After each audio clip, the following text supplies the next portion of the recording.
네, 이번 시간에는 미국에서 절대 하지 말아야 할 금기시 되는 질문들에 대해서 알아보도록 하겠습니다. 이거 친한 친구들끼리 있을 때는 뭐 조금 할 수도 있는 얘기인데, 하지만 학교나 회사 아니면은 이제 갓 새로 만난 사람들, 이런 공적인 장소에서 하지 말라는 뜻입니다. 우선 첫 번째입니다. 정치 관련. 우리나라에서도 정치 관련 얘기는 정말 민감하죠. 특히 회사에서는 이런 정치 얘기는 절대 하면 안 됩니다. 아마 해보신 분들은 알 거예요. Who are you voting for? Who did you vote for?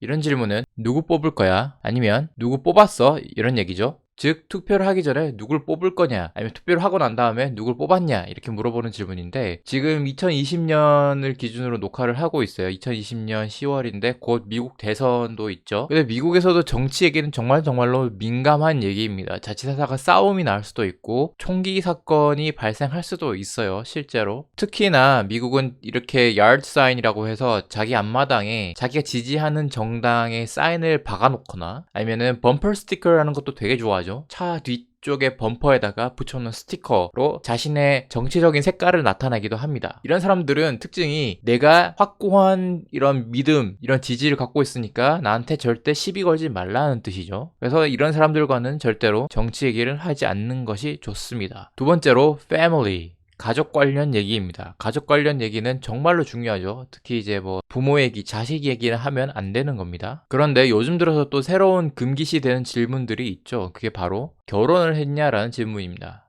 Are you married? Why not?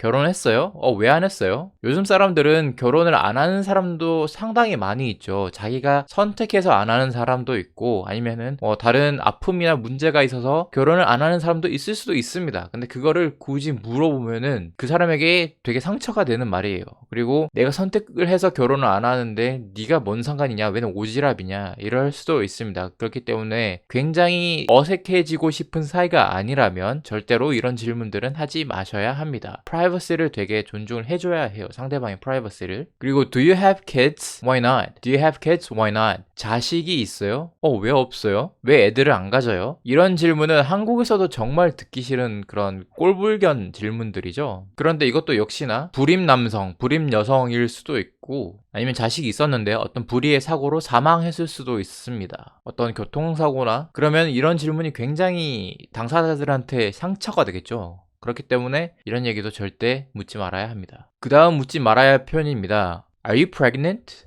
임신했어요? 임신하셨어요? 이렇게 물어보는 거죠. 이거는 한국에서도 나라를 불문하고 국적 불문을 하고 어디서든 여자한테 절대 하지 말아야 하는 질문입니다. 실제로는 임신을 안 했을 수도 있어요. 그냥 배만 좀 볼록 나왔을 수도 있습니다. 저도 이거랑 관련된 경험이 있는데, 제 친구가 저랑 뉴욕을 여행을 갔다가 지하철을 탔어요. 탔는데 어떤 그 흑인 여성분께서 좀 배가 약간 볼록하시더라고요. 그리고 앉아 계셨어요. 그래서 친구가 임신하셨어요? 몇 개월이에요? 라고 물어봤는데 바로 갑자기 정색을 하더니 일어나서 제 친구 따귀를 때린 적이 있습니다. I'm not pregnant, dickhead. 이러더라고요. 그러니까 상대방 여성에게 임신하셨어요는 절대 물어보지 마세요. 대신에 좀 세이프한 상황은, 내가 먼저 물어보지 않았는데 갑자기 그 여성분이 아기가 발로 차는 게 느껴져요, 이런 식으로 그 얘기를 하면은 그때는 이제 얘기를 해도 물어봐도 괜찮겠구나를 알 수가 있겠죠. 요즘 들어서 아주 가장 핫한 이슈입니다. sexuality. 이제 그 사람의 성 정체성, 이런 거에 대해서는 절대 물어보면 안 되겠죠. Oh, are you gay? 이런 식으로 막 너는 게이냐, 너는 레즈비언이냐, 이런 당신은 동성애자입니까? 를 물어보는 질문들은 절대로 삼가하셔야 합니다. 특히나 요즘같이 성 정체성이 다양한 사람들이 참 많은 세상에서 이런 질문을 했다가는 사회적인 지탄을 받기가 딱 좋죠. 참고로 말씀을 드리자면 표현 중에는 husband 아니면은 wife 이런 거 말고 my partner 이라고 표현을 하는 경우도 있습니다. 이런 경우는 뭐냐면 결혼은 안 했지만 진지한 관계인 사람, not married but fully committed, 이런 관계에 있는 사람들에 대해서 표현을 하는 거예요. 그러니까 뭐 약혼자가 될 수도 있겠고, 물론 약혼자는 fiancé 이렇게 표현을 하긴 하지만, 아니면 이 사람과 그냥 동거로 10년, 20년 사는 사람들도 봤습니다. 그런 사람들은 my partner 이라고 표현을 할 수가 있겠죠. 그냥 단순하게 boyfriend, girlfriend이라고 표현을 하면은 뭔가 좀 가벼운 그런 관계의 느낌이 나요. 내 남자친구예요, 내 여자친구예요 이렇게 얘기를 하는 거는 언제든지 헤어질 수 있다는 그런 뉘앙스가 좀 있고, 약간 미국에서는 특히 캐주얼하게 데이팅하는 문화가 있기 때문에 boyfriend, girlfriend라고 표현을 하면은 그냥 상대적으로 캐주얼한 관계 이런 느낌이 굉장히 많이 듭니다. 그래서 아까 말씀드렸던 뭐 10년, 20년 오래 사귄다거나 아니면은 결혼을 안 했는데 좀 진지하게 계속해서 나랑 같이 좀 내 인생에 중요한 사람, 이런 사람들은 my partner라고 표현을 하시는 게 맞습니다. 다음은 종교 관련입니다. Do you go to church? 교회 다니세요? 미국에는 교회를 다니는 사람들이 굉장히 많죠. 미국 그 역사 자체가 보면은 처음에 이제 그 pilgrims 라고 해서 유럽에서 넘어온 그런 교회 사람들이 만든 나라가 미국이기 때문에, 하지만 그럼에도 불구하고 미국은 종교적인 자유가 허락이 되는 나라입니다. 그리고 이런 종교 관련 질문은 매우 무례하게 들릴 수도 있어요. 만약에 내가 뭐 Buddhist, 그러니까 불교 신자예요. 그러면은 나 교회 안 다니는데 이랬다가는 이제 서로 어색해지고 서로 불편한 거죠. 현재 미국에는 엄청나게 다양한 사람들이 여러 나라에서 여러 인종이 섞여 살고 있기 때문에 그만큼 종교적인 문화도 매우 다양합니다. 뭐 이슬람, 힌두, 불교, 기독교, 개신교, 뭐 엄청나게 다양하죠. 비슷한 맥락에서 이런 식으로 얘기하는 거는 정말 싸우자입니다. Don't do 뭐뭐뭐, it's a sin. 뭐뭐뭐 하지마, 그건 완전 죄악이야, 그건 죄를 짓는 거야, 넌 천벌 받을 거야, 이렇게 말하는 거는 이건 완전히 싸우자는 거죠. 예를 들어서 Don't eat beef, it's a sin 이러면 힌두교 사람들이 말할 법한 얘기입니다. 소고기 먹지 마, 그거 죄악이야. 근데 그거는 힌두교 사람의 입장에서 하는 얘기고, 나는 힌두교 사람도 아닌데 뭔 상관이야, 난 크리스찬이고 그냥 소고기는 먹고 싶을 때 내가 먹고 싶은 만큼 먹을 거야, 이렇게 막 싸울 수도 있잖아요. 역시나 문화적인 다양성이 있기 때문에 그걸 서로 존중을 해줘야 된다는 겁니다. 그리고 우리가 너무나도 민감한 문제, 이거는 우리나라 한국도 그렇고 미국도 그렇고 영국도 그렇고 뭐 여러 나라에서 이런 불편함이 있을 겁니다. 물론 문화별로 정도의 차이는 있을 수도 있겠지만 How much money do you make? How much is your salary? 얼마나 벌어요? 당신 연봉이 얼마예요? 월급을 얼마나 받으세요? 이렇게 말하는 거는 굉장히 큰 신뢰입니다. 왜냐하면 연봉을 말하는 순간 그 사람을 judging, 판단하기 때문이죠. 뭐 연봉이 4천만 원이에요 이러면은 나는 9천만 원 버는데, 나는 1억 버는데, 이렇게 갑자기 자기도 모르게 선입견이 생기고 그런 급을 나누기 시작한다는 말이에요. 그렇기 때문에 이렇게 상대방의 연봉에 대해서 말을 하는 거는 굉장히 신뢰입니다. 그리고 만약에 반대로 나는 한 연봉이 5천만 원인데 상대방은 연봉이 2억이야, 이런 경우가 있을 수도 있죠. 특히 실리콘밸리에서 일하는 그런 소프트웨어 엔지니어, 이런 사람들은 연봉이 굉장히 높을 수도 있단 말이에요. 그럴 때는 오히려 내가 상처를 받을 수도 있겠죠. 그래서 이런 질문들은 서로에게 득이 될 게 없기 때문에 물어보지 않는 것이 좋습니다. 남과 비교하는 삶은 하지 않는 것이 옳습니다. 그럼 대신에 어떤 식으로 물어봐야 되냐? 돈에 대해서, 내가 그 사람 연봉에 대해서 물어보라는 게 아니라, 우리 집 애가 만약에 공부를 너무너무 못하는데 대학을 보내기 위해서 어떤 private tutoring, 과외 선생님을 드리고 싶어요. 근데 옆집 애가 과외 선생님을 잘 만나서 정말 좋은 대학에 갔단 말이야. 그러면은 엄마로서 또는 아빠로서 이렇게 물어볼 수도 있잖아요. 내가 그 과외 선생님을 모시고 와서 내 자식도 좀 잘 가르쳐 보고 싶은데 그분의 수업이 얼마나 비용이 드는지를 모르잖아요. 얼마나 비싼지를 모른단 말이에요. 그럴 때 정말 묻고 싶어. 근데 이게 좀 약간 신뢰가 될 수도 있잖아요. 왜냐면은 과외 선생님, 그 자동차 뭐 이런 것들을 살 때 지불한 가격을 듣고 간접적으로 상대방의 어떤 financial status, 그러니까 재정적인 부의 정도를 예측을 할 수 있기 때문에 이런 것도 조심스럽게 돌려서 물어보는 게 좋습니다. If you don't mind me asking, can I ask how much he charged?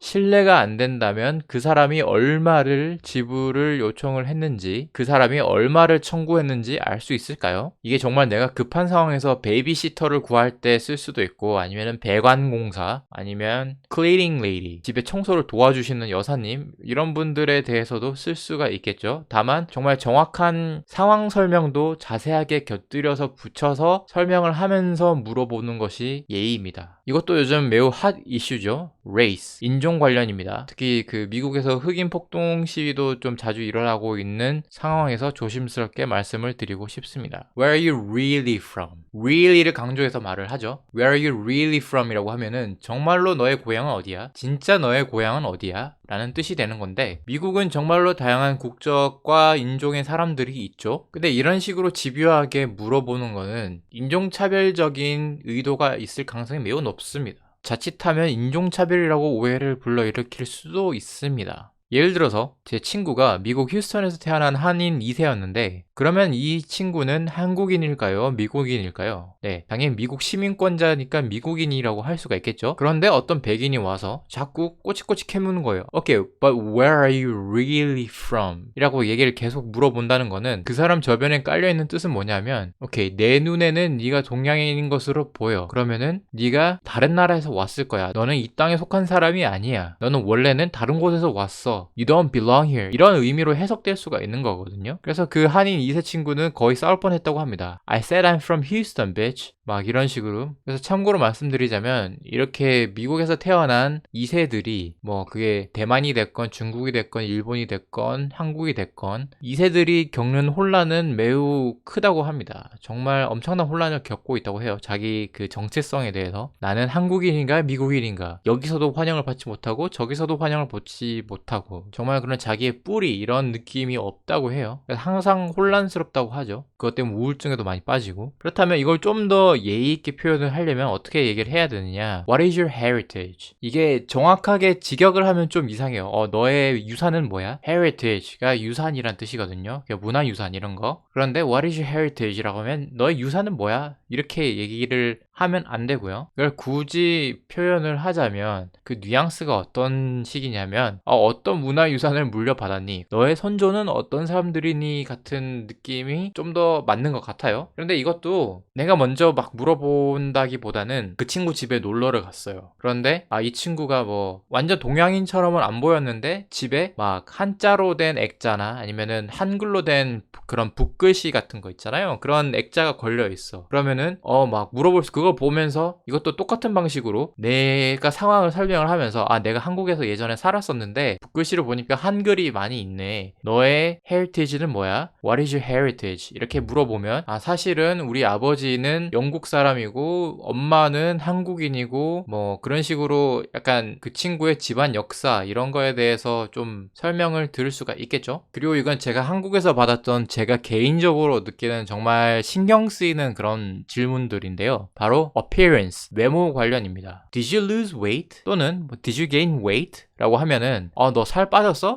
너 살쪘어? 이렇게 물어보는 거예요. 특히 직장에서도 회사 갔는데 막 갑자기 상무님이 복도에 가다가 요새 살쪘어요? 막 이렇게 물어보는데 나는 남자란 말이에요. 남자인데도 그런 질문들을 받는 게 너무 스트레스인 거 있죠. 아니 내가 살이 찌든 빠지든 당신이 무슨 상관인데 자꾸 이렇게 오지랖으로 간섭을 하고 막 그러는 거지? 이런 거 있죠. 나도 그 상무님한테 상무님 얼굴에 주름 좀 더 지셨어요? 이렇게 물어보고 싶었는데 겨우겨우 참았습니다. 그리고 많이들 또 하는 실수가 미국 회사에서 이제 나름 나는 그 친구를 마음적으로 챙겨준답시고 막 그 친구가 너무 피곤해 보이는 거야. 그럴 때 you look tired. Are you feeling okay? 이렇게 말하면 너 정말 피곤해 보인다. 괜찮아? 이게 되게 좋은 뜻으로 보일 수는 있잖아요. 그런데 예를 들어서 그 친구가 사실 자기는 괜찮은데 갑자기 자꾸 주변에서 피곤해 보인다고 그래. 그럼 좀 이상하죠? 내가 오늘 그렇게 못생겼다는 뜻인가? 그런데 저 친구는 왜 자꾸 나한테 피곤해 보인다고 그러지? 나는 괜찮다니까? 약간 이럴 수가 있잖아요. 아니면은 여자분들 같은 경우에 그 한 달에 한 번씩 갑자기 얼굴이 되게 푸석푸석해지고 뭐 그럴 때도 있단 말이에요. 근데 이런 식으로 물어보면은 엄청 예민하게 받아들일 수가 있어요. 그리고 또 조심을 해야 될 게, 이거는 질문은 아니지만 얘기를 하자면 Wow, you look really beautiful 이렇게 말하거나 아니면은 Wow, you look hot today 이러면은 이게 언뜻 봐서는 우와 오늘 예쁘다 이러니까 칭찬 같잖아요. 근데 이것도 절대로 지적을 이렇게 직접적으로 하면 안 됩니다. 직접적으로 이런 언급을 하면은 자칫하면 성희롱처럼 들릴 수도 있어요. You look really beautiful 이러면 직장이 아닌 사교적인 모임이거나 이럴 때는 만약에 내가 진짜 이성적으로 그 사람이 끌린다, 아니면은 저 사람과 한번 내가 사귀어보고 싶다 이런 생각이 들었을 때는 뭐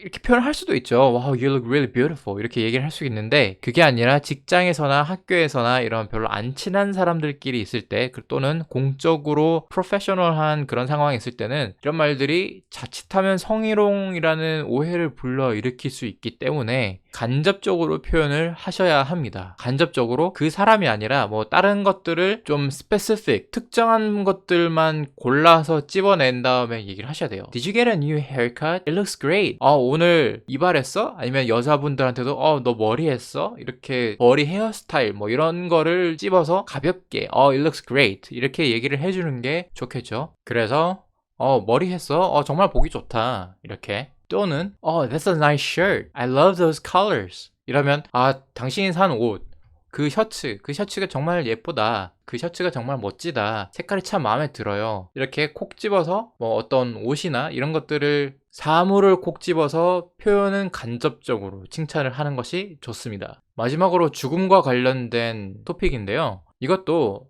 갑자기 막 어떤 직장 동료의 뭐 할아버지나 뭐 부모님께서 편찮으셔. 그래가지고 막 엄청 고생을 하고 계신대요. 위독하시대. 그런데 거기다 대고 Do you think he's going to die soon? 이렇게 물어보면 그분 곧 돌아가실려나? 뭐 이렇게 궁금해서 표현을 했을 수도 있죠. 궁금해서 표현을 했을 수도 있는데 이것도 정말로 좀 무지랭이처럼 무감각하게 상대방을 배려하지 않고 표현하는 무례한 표현들입니다. 그래서 참고로 공적으로 좀 예의 바르게 쓸 때는 die 말고 die라는 표현 말고 pass away라고 표현을 하셔야 돼요. 우리도 보면 할아버지가 죽었어요 이렇게 얘기를 안 하고 할아버지가 돌아가셨어요 이렇게 얘기를 하잖아요. 그런 것처럼 적합한 표현은 pass away가 되겠습니다. 그러면 정말로 누가 돌아가셨는데 그거를 좀 위로를 하고 싶은데 어떻게 표현을 해야 되냐? 그럴 때는 가타부타 이렇게 길게 말을 할 필요가 없습니다. 그냥 단순하게 간단하게 I'm sorry for your loss 또는 그냥 I'm so sorry 이렇게 얘기를 하시면 돼요. 그러면 이제 정말로 유감입니다. 삼가 고인의 명복을 빕니다. 약간 이런 식으로 길게 얘기하면 할수록 그게 좀 어색해지고 불편해져요. 그 사람은 안 그래도 슬퍼서 힘든데 이걸 자꾸 길게 얘기를 하면 할수록 더 기분이 안 좋아지겠죠. 여기서 I'm so sorry는 정말 미안해요가 아니라 그러니까 내가 뭘 잘못해서 미안해요가 아니라 sorry가 유감이다. 그러니까 애도를 표하는 거죠. 나도 안 좋은 감정이다. 위로를 한다. 이런 뜻이에요. I'm so sorry. 네, 오늘도 이렇게 몇 가지 표현을 알아봤는데요. 도움이 되셨다면 구독과 좋아요 부탁드리고요. 다음에도 좋은 영상으로 찾아뵙도록 하겠습니다. 행복하세요.